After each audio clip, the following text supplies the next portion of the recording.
Hey guys, how you all doing? It's Fusion Blitz here, and today I am back with another gameplay commentary. So before I get into the video, I just want to say that I have been thinking about this topic for quite a while, and by quite a while I mean 6 months. So I've been sorting my thoughts, and now I'm ready to talk about it, and by the title of the video, you should probably know what I'm talking about, and that is why this is probably the last generation of consoles forever. And I'm going to go into depth why I think this is. So first of all, let's compare the hardware of the PS4 and the Xbox One. So they both have AMD Jaguar 8-core CPUs, okay? The Xbox One is clocked at 1.75 GHz, while the PS4 is clocked at 1.6 GHz. Now, the Xbox One is clocked slightly higher, but that doesn't really mean much. But the problem with these CPUs is they are really, really weak CPUs. Like, even an i3 would be able to be better than these 8-core CPUs. First of all, AMD has worse architecture than Intel. They have more heat output and everything, which makes them really weak on a single-threaded basis. But you have 8 of these, which is alright, I guess, but they're clocked significantly lower than a regular desktop PC. Now these clock speeds combined with the crappy architecture really makes this into a really, really weak CPU. And the Jaguar architecture is nothing special. I mean seriously, the Athlon processors that AMD has have better architecture than this pile of shit. Now let's talk about the GPU. So the Xbox One essentially has a 7790, while the PS4 essentially has a 7870. And these GPUs are quite weak. They are not capable of much, and they are quite old, and there's not much to say here. They are just weak GPUs. Like a 760 or even a 7950 will blow these out of the water. Now let's talk about RAM, because this is kind of interesting. The Xbox One has 8GB of DDR3 2133MHz RAM and 32MB of ESRAM, while the PS4 decided to use 8GB of GDDR5 RAM.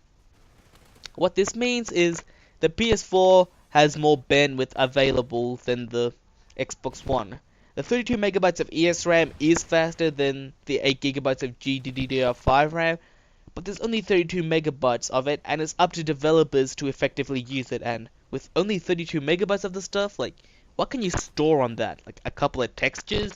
So you can have one texture load faster than the other texture, so you have one texture loaded and everything else not loaded? Like, seems kind of stupid to me why you would opt for this kind of system.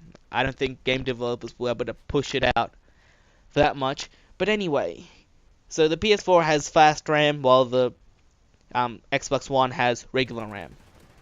And it's kind of a deal breaker for Xbox because you're using APUs. APUs need higher bandwidth memory, and the PS4 made a smart decision and decided to use GDDR5 RAM. But that is not necessarily going to save them from their own death sooner or later. So what I'm trying to get at here is that these consoles are just really, really weak. Okay? PCs are getting more powerful by the day. Okay? Intel is going to be releasing their Haswell Extreme Edition processors, and those things are just killer. They're like 8 cores, 16 threads for the consumer market. Can't beat that now, can ya? And then Nvidia is going to be releasing their new Maxwell GPUs, which are so damn energy efficient, it blows me just how good they are. Like the 750 Ti, which doesn't even need an external power connector, is such a good option for entry-level gaming. It just baffles me. So these consoles are just really weak. And while PCs keep on getting better, it's, in a performance standpoint, it's just making the consoles look bad. But I know a lot of you are thinking, it doesn't matter about the performance, it matters about the games. Well, good for you. All the developers will soon be heading over to PC, because think about it. Consoles are just really x86 systems, right? And PCs are x86. So there's like no difference besides the hardware. And PCs have better hardware.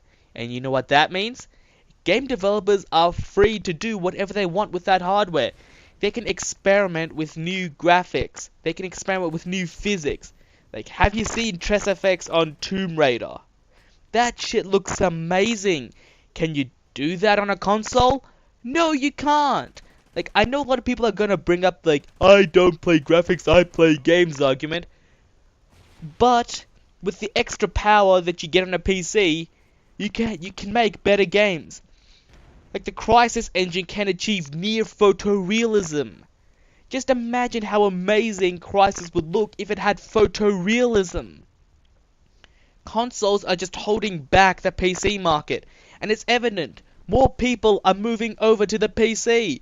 People just don't give a shit about consoles anymore. More people are just going over to the PC because the fact of the matter is, it's better. It is just better. Consoles just don't have a future anymore. This is the last generation of consoles. And if you have an Xbox One or a PS4, enjoy it while it lasts, because this is the last generation of consoles. So I hope you guys enjoyed this video, and I'll see you next time. Peace out.